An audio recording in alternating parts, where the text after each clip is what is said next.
ঘটক ভাই, একটা কথা কবার ছিল। বলো আতিকুল ভাই, কি বলবা? বলছি, তোমার হাতে ভালো কোনো মেয়ে আছে? কি বলছো তুমি? আমার কাজ তো মেয়ে ছেলে বিয়ে দিবার। তা যাই হোক, মনে করো যে শিক্ষিত মেয়ে হবার লাগবে। কোনো চিন্তা করার দরকার নেই। আমি হলো লালু ঘটক। তোমার ছেলে কি করে? আমার ছেলে পুলিশে চাকরি করে। তাহলে তো কোনো কথাই নেই। ঘটক ভাই, মেয়ে দেখতে কবে যাবা? কালকে সকালে যাব। তুমি চলে আসবা সকালে। ঘটক ভাই কই, আমি তো চলে আইছি।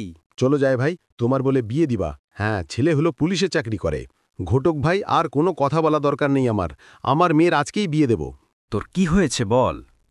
কালু বাবা, আমার তো কোনো ছেলে পেলে হচ্ছে না। কি করবে এখন আমি? তোর কোনো চিন্তা করার দরকার নেই, তার জন্য কালো বাবা আছে।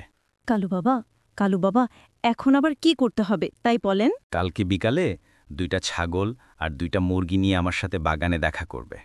আচ্ছা বাবা, ঠিক আছে। 2টা ছাগল আর 2টা মুরগি আনিসিস? হ্যাঁ কালু বাবা, নিয়ে এসেছি। তোর তো অনেক বড় বড় সমস্যা, তার জন্য তো ছেলে পেলে হচ্ছে না। বাবা বাবা, আমার এখন কি করতে হবে? তোর এখন আমার সাথে শুতে হবে। আচ্ছা বাবা, আপনি কি বলেন? আমি যা বলি তাই, তাছাড়া বাচ্চা হবে না। আচ্ছা চা হংকং বাবা, আমার তো অনেক সমস্যা হয়ে গেছে, আমি হাতে বল পাচ্ছি না। এর জন্য কি করব আমি? তোমার তো অনেক সমস্যা দেখা যাচ্ছে, মনে হচ্ছে তোমার অনেক রকম সমস্যা ঠিক করতে হবে এখন। এই সমস্যা ঠিক করতে হলে 2টা ছাগল, 2টা উট, 2টা ঘোড়া নিয়ে আসতে হবে। আর না পারলে শুধু ছাগল নিয়ে আসলেই হবে। আচ্ছা বাবা, এই যে নিয়ে আইছি। হং বে গং গং গে মে মং ভং ঘং গং বগা গং ঘং ঘং ঘং মেরে গং গো মে মে হং ঘং। আচ্ছা বাবা, আবার এই যে আজকে আলাম আমার কাছে চলে আয়। গং গং হং ঘং ঘং ঘং ঘং মং মেরে ঘং মেরে বং বং লং খেঙ্গি দং। আবার আগামীকালকে আসবে। বাবা, এই যে আবার আজকে চলে এসেছি। লং মেরে ঘং মে লং ঠং ডং বং।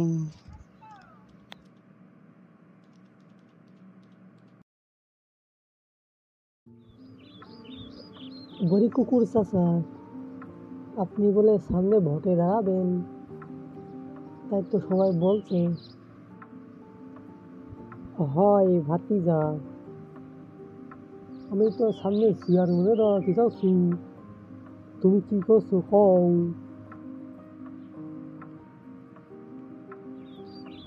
হ্যাঁ চাচা, চিন্তা করার দরকার নেই, আসি আপনার দলে। ভোট দিবানে আপনার সাথেই থাকবানে। আমি আশা করি তোমরা সবসময় আমার সাথে থাকবা, আমার পাশেই থাকবা। আগামী দিনে আমি চেয়ারম্যানে দাঁড়াতে চাচ্ছি, তোমরা সবাই আমার ভোট দিয়ে চেয়ারম্যানে দাঁড় করাবা। হ্যাঁ চাচা, কোনো চিন্তা করার দরকার নেই, সবসময় পাশে আছি তোমার। ও তাই যা হোক, আমার বিরুদ্ধে ক্রিয়া কি করছে এই খবরটা তোরা নিয়ে দে একটু। আর আমার বিরুদ্ধে বলে জামিরুল বলে ভোটে দাঁড়াবে। হয় চাচা, জামরুল তো ভোটে দাঁড়াচ্ছে আপনার বিরুদ্ধে। জামরুলেরই তো ভোট বেশি বর্তমান। যেভাবেই হোক, জামরুলের বিরুদ্ধে ভোটে দাঁড়ায় আমার ভোট জিততে হবে। দরকার হলে টাকা বাকা ঘুষ মুষ দিয়ে হলেও চেয়ারম্যানে দাঁড়াতে হবে। তা তো বোঝাই যাচ্ছে চাচা, তুমি যদি ভোটে দাঁড়াও তা ঘুষ মুষ খাইয়ে বড় লোক হয়ে যাবা না। রে, ফুসফুস করে কি করছো আমার বিরুদ্ধে? হুম? না চাচা, কিছুই করছি না, ওই করছি সামনের বার ভোটে দাঁড়াবেন, তা কি দিয়ে কি করা যায় সেইটাও ভাবছি। ও, ভোটের যে কাজগুলো করতে হয় তোরা করা শুরু করে দে। টাকা পয়সা যা লাগে আমি দিচ্ছি। আমার পোস্টার যা আছে সব ছাপিয়ে নিয়ে রাস্তাঘাটে লাগায় জয়ত্রম।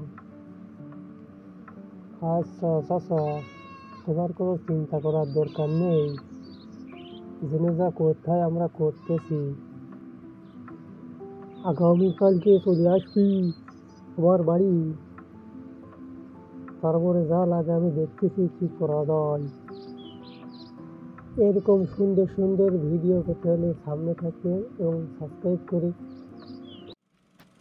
স্যার, বাংলাদেশের নিকৃষ্ট মানুষ হইল হাসিনা। স্যার, বাংলাদেশের নিকৃষ্ট হইল হাসিনা। হ্যাঁ, প্রশ্নটা হয়েছে, তুই পারেছিস। আমাদের বাংলাদেশে সব থেকে মিছে কথা কয় কিডা বলতো বদর?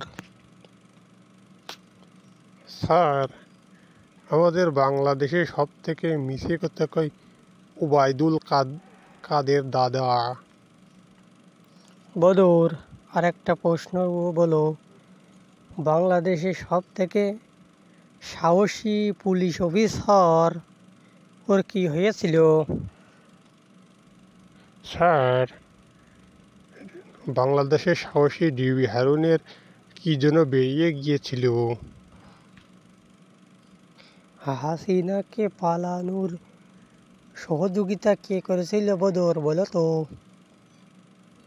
স্যার, হাসিনাকে পালানোর সহযোগিতা করল আমাদের সেই ওয়ানুর কুকুর জামান অফিসার।